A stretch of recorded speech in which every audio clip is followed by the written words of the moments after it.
বলছিলাম বহুত মাজার আছে মুদ্দান নাই, বহুত মাজার এমন আছে মুদ্দান নাই।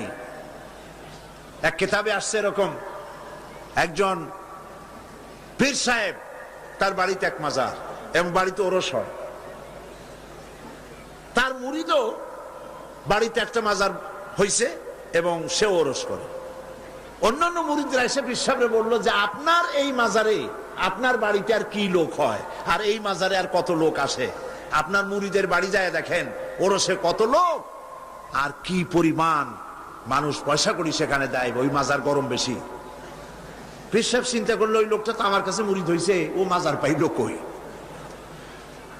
ওই মুরিদে রাতের বেলা যাইকে নিয়ে কয়, বেটা সত্যি কথা বল, মাজার পাইছো কই?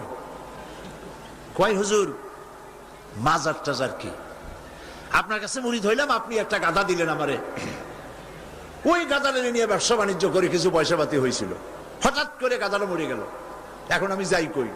বহুত মুসিবতে পড়ে গেছি। শেষ পর্যন্ত ওই গাধা পাশে নিয়া বহুত চিন্তা করিয়া গাধারে কবর দিয়া আপনি দিছেন, সেই জন্য কবর দিয়া পাশে বসে কাঁদতেছিলাম চোখ বুঝা। হাটবার দিন ছিল, বাজারে যাওয়ার রাস্তা, চোখ বুঝে কাঁদতেছিলাম। সন্ধ্যার সময় চোখ খুলে দেখি আশেপাশে পান, সুপারি, মাছ, তরকারি, টাকা পয়সা।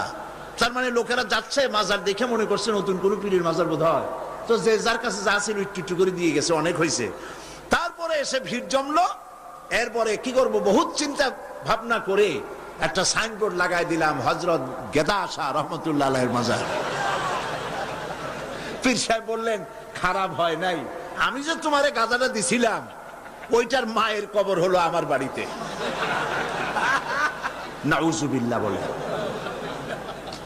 এই জন্য হক্কানি পীরের মাজার যেগুলি, সেগুলি তো জিয়ারত করা যাবে অবশ্যই।